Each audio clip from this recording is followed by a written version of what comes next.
Kata Sunda berasal dari kata Sun atau kata Sunda dalam bahasa Sangsekerta yang mempunyai pengertian yaitu bersinar, terang, berkilau, atau putih.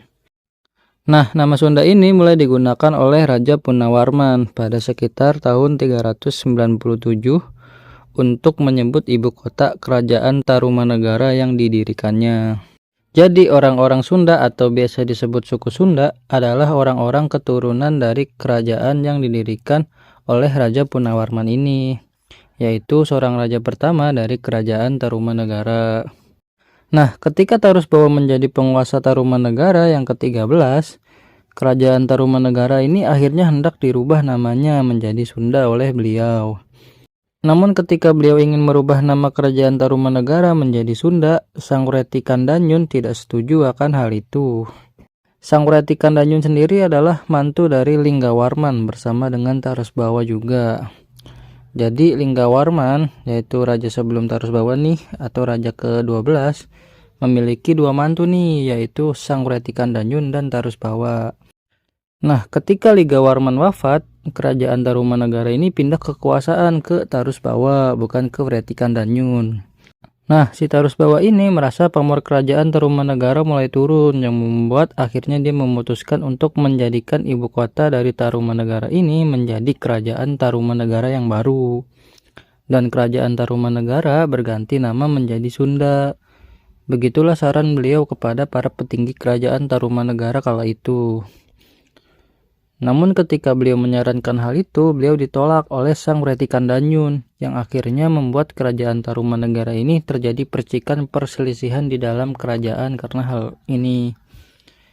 Nah, akibat percikan itu, akhirnya Tarusbawa sang penerus kerajaan Tarumanegara ini memilih kawasan Tarumanegara dipecah menjadi dua kerajaan, yaitu Kerajaan Sunda dan Kerajaan Galuh dengan Sungai Citarum sebagai batasnya.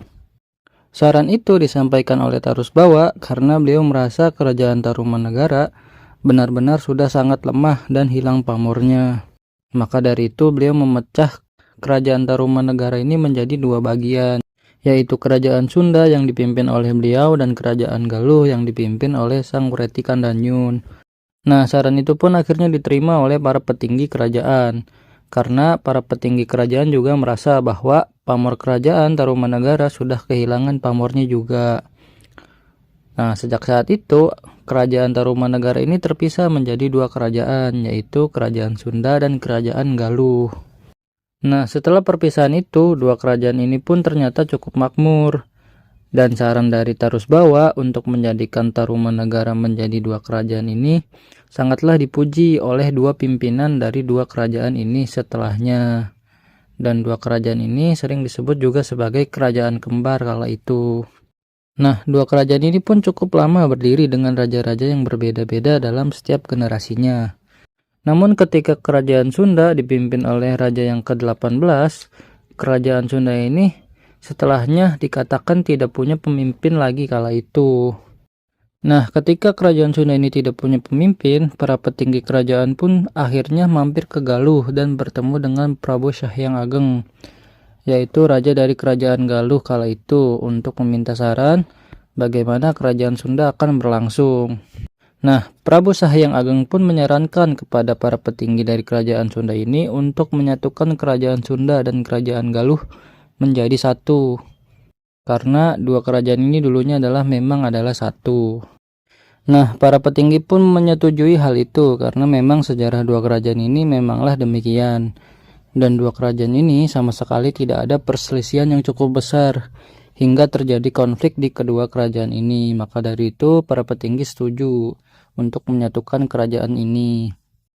Namun para petinggi kerajaan Sunda bertanya kepada Prabu Syahyang Ageng nama apa yang akan dipilih menjadi nama baru dari dua kerajaan yang bersatu kembali ini. Nah, Prabu Syahyang Ageng pun mengajukan nama Kerajaan Sunda Galuh kepada para petinggi kerajaan Sunda itu agar tidak ada konflik atas persatuan kerajaan ini.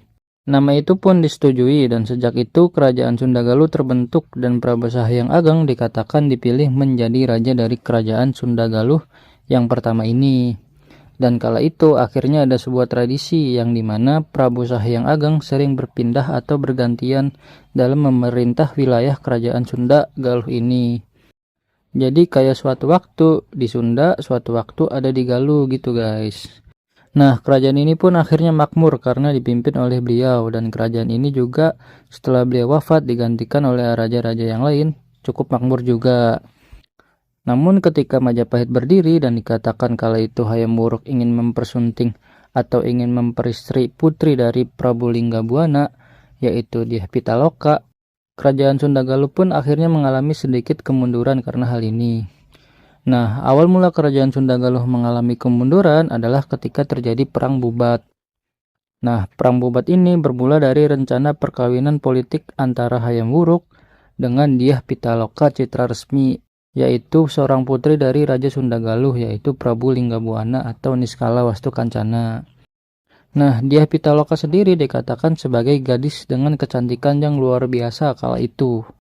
Nah, Patimandu, seorang mak comblang dari kerajaan Majapahit, diutus ke kerajaan Sunda Galuh untuk meminangnya atau untuk melamarnya guys. Kerajaan Sunda Galuh yang mendapatkan lamaran itu akhirnya menerima dengan baik hal itu. Dan kerajaan Sunda Galuh juga tertarik akan kesepakatan untuk membina aliansi dengan Majapahit, yaitu kerajaan yang terkuat saat itu. Nah, Raja Sunda Galuh pun akhirnya memberikan restu kepada putrinya, yaitu Dyah Pitaloka, dan memutuskan untuk menemani putrinya ke Majapahit untuk melaksanakan pernikahan di Majapahit tersebut. Pada sekitar tahun 1357, Raja Sunda Galuh dan keluarga kerajaan bersama beberapa pengikutnya tiba di Majapahit setelah berlayar melintasi Laut Jawa untuk ke Majapahit. Nah, setelah sampai di wilayah Majapahit, rombongan kerajaan Sunda Galuh ini kemudian berkemah di alun-alun Bubat, di bagian utara Trowulan, yaitu ibu kota dari Majapahit ini, dan menunggu upacara pernikahan di sana. Nah, setelah sampai di Bubat, ternyata kerajaan Sunda Galuh dikhianati oleh Gajah Mada, yaitu seorang panglima perangnya Majapahit. Nah, Gajah Mada selaku Perdana Menteri Majapahit kala itu akhirnya menuntut penyerahan Sunda Galuh ke kerajaan Majapahit, dan sang putri harus ditampilkan sebagai tanda penyerahannya dan diperlakukan sebagai selir Raja Majapahit sebagai bentuk penyerahan kerajaan Sunda Galuh ke Majapahit, bukan sebagai aliansi dari Majapahit.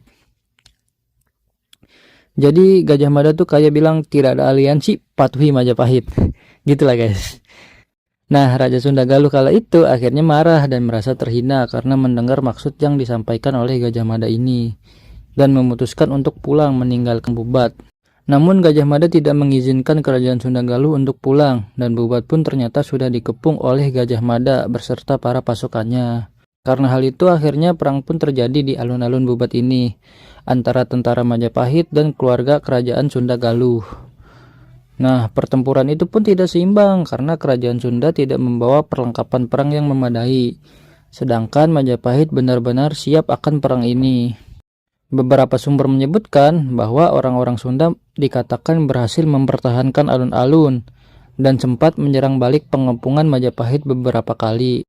Namun seiring berjalannya waktu, orang-orang Sunda Galuh ini mulai kelelahan dan kewalahan menghadapi serangan dari Majapahit ini. Namun meski menghadapi kematian yang dekat, orang-orang Sunda Galuh ini dikatakan menunjukkan keberaniannya dan menunjukkan kesatriaan yang luar biasa, walaupun pada akhirnya satu persatu gugur di sana. Raja Sunda Galuh pun dikatakan tewas dalam duel dengan seorang jenderal Majapahit ini, dan orang-orang dari kerajaan Sunda Galuh ini akhirnya semuanya gugur dalam tragedi tersebut. Dan dikatakan setelah para pria atau para pejuang kehormatan Sunda Galuh gugur di Bubat, para wanita Sunda Galuh yang tersisa kala itu akhirnya mengambil nyawanya sendiri atau bunuh diri untuk membela kehormatan dan martabat negaranya dengan cara mereka tersebut, serta untuk melindungi kesucian mereka daripada menghadapi kemungkinan penghinaan melalui pemerkosaan, penaklukan, atau perbudakan oleh Majapahit.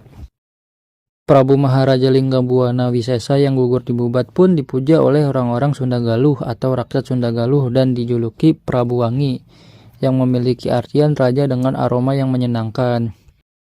Beliau diberi gelar Prabu Wangi karena dikarenakan aksi heroiknya untuk mempertahankan kehormatannya melawan Majapahit di Bubat tersebut. Sedangkan Gajah Mada setelah tragedi ini ternyata dia mendapatkan tentangan, ketidakpercayaan dan ejekan di istana Majapahit karena tindakannya yang dikatakan sangat ceroboh di Bubat itu. Nah, Gajah Mada setelah peristiwa ini dikatakan tidak beberapa lama setelahnya dicopot dari jabatan Perdana Menteri ini. Gajah Mada pun kecewa karena Gajah Mada menganggap tanpa adanya beliau sebagai Perdana Menteri, Majapahit tidak akan menjadi kerajaan yang cukup besar. Nah, kekecewaan itu akhirnya membuat Gajah Mada dikatakan mengasingkan diri ke hutan dan melakukan moksa di hutan tersebut. Akibat tragedi Bubat ini, muncul juga larangan orang Sunda untuk menikah dengan orang Jawa yang dikatakan menjadi tradisi yang dipegang sampai sekarang. Lanjut ke kerajaan Sunda Galuh lagi nih guys. Nah, setelah Prabu Linggabuana Wisesa gugur, kerajaan Sunda Galuh pun akhirnya dipimpin oleh adik dari Prabu Linggabuana ini, yaitu Prabu Susuk Tunggal. Namun para petinggi tidak setuju karena Prabu Linggabuana masihlah memiliki seorang putra, yaitu adik dari Dyah Pitaloka, yaitu Prabu Dewa Niskala, yang dikatakan kala itu tidak ikut ke Bubat karena beliau sedang ada di Keraton Kawali atau di wilayah Galuh. Perselisihan pun akhirnya terjadi, namun Prabu Susuk Tunggal akhirnya menyelesaikan perselisihan ini. Dan beliau berkata bahwa untuk sementara kerajaan Sunda Galuh harus berpisah dulu karena dikhawatirkan Majapahit datang untuk mencari sisa-sisa kerajaan Sunda. Dan beliau pun menyampaikan bahwa beliau siap menjadi tumbal untuk yang lainnya karena Majapahit hanya tahu bahwa kerajaan Sunda yang berangkat ke sana adalah kerajaan Sunda, bukan kerajaan Sunda Galuh. Saran itu pun akhirnya diterima oleh para petinggi kerajaan Sunda Galuh, dan kerajaan Sunda Galuh pun akhirnya terpisah kembali mulai saat itu. Wilayah kerajaan Sunda akhirnya dipimpin oleh Prabu Susuk Tunggal yang kala itu dikatakan diisi oleh para pejuang yang siap berperang bila mana kerajaan Majapahit menyerang mereka. Sedangkan wilayah kerajaan Galuh dipimpin oleh Prabu Dewa Niskala sebagai penerus sah karena keturunan Prabu Linggabuana dan adik dari Dyah Pitaloka. Nah, setelah perpisahan tersebut, ternyata Majapahit dikatakan mengalami kemunduran setelah Gajah Mada dicopot dari jabatannya sebagai Perdana Menteri Majapahit kala itu. Nah, kerajaan Sunda dan kerajaan Galuh akhirnya bersatu lagi setelah mendapatkan kabar bahwa Majapahit mengalami kemunduran dan menobatkan Jayadewata menjadi raja dari kerajaan Sunda Galuh yang baru. Jayadewata pun akhirnya menerima penyerahan tahta kerajaan Galuh dari ayahnya, yaitu Prabu Dewa Niskala, yang kemudian akhirnya beliau bergelar Prabu Guru Dewata Prana. Nah, setelah beliau menerima tahta dari ayahnya, beliau juga akhirnya menerima tahta kerajaan Sunda di Pakuan Bogor dari mertua dan uanya, yaitu Prabu Susuk Tunggal. Nah, karena peristiwa ini, akhirnya Jayadewata menjadi penguasa kerajaan Sunda Galuh dan dinobatkan dengan gelar Sri Baduga Maharaja Ratu Haji di Pakuan Pajajaran, Sri Sang Ratu Dewata. Nah, kala Jayadewata memimpin, kerajaan Sunda Galuh menjadi salah satu kerajaan yang cukup disegani. Orang luar dari kerajaan Sunda Galuh pun sering menyebutkan sebagai kerajaan Pajajaran, yang dikatakan kala itu memiliki arti sejajar. Nah, Pajajaran atau sejajar yang dimaksud adalah sejajar dengan Majapahit. Alasan kenapa kerajaan Sunda Galuh dikatakan sejajar adalah karena kepemimpinan Prabu Siliwangi atau Jayadewata ini sangat sukses dan cukup disegani oleh orang-orang luar dari kerajaan Sunda Galuh ini. Nah, akibat kepemimpinan Jayadewata yang sukses membuat kerajaan Sunda Galuh disegani, akhirnya masyarakat wilayah Sunda Galuh menjulukinya sebagai Prabu Siliwangi. Nah, Siliwangi sendiri memiliki arti yaitu pengganti wangi. Nah, pengganti wangi yang dimaksud adalah wangi dari Prabu Linggabuana yang gugur di Perang Bubat. Nah, wangi yang hilang ini akhirnya diganti dengan wangi dari Jayadewata dengan memimpin kerajaan Sunda Galuh menjadi kerajaan yang cukup maju dan cukup disegani. Bahkan dikatakan sejajar dengan Majapahit kala itu. Walaupun pada akhirnya kerajaan Sunda Galuh ini dikatakan hilang atau menghilangkan diri bersama dengan rajanya, yaitu atau bersama dengan Prabu Siliwangi ini. Nah, setelah menghilang, kerajaan Sunda Galuh pun terpecah dalam berbagai wilayah.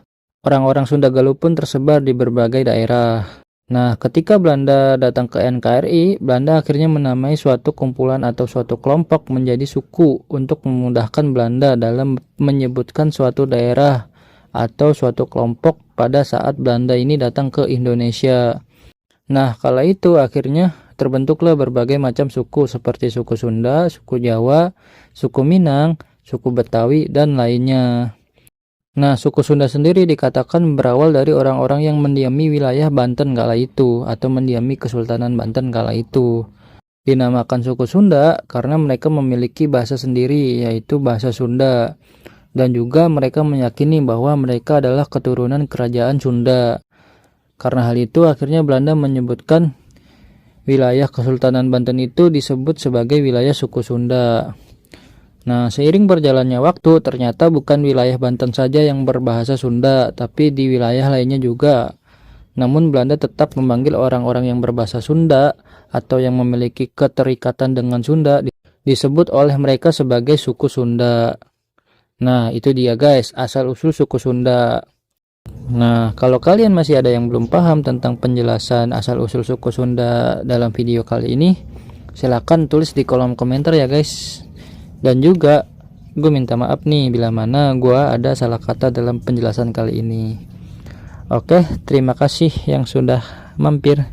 Sampai jumpa di video selanjutnya.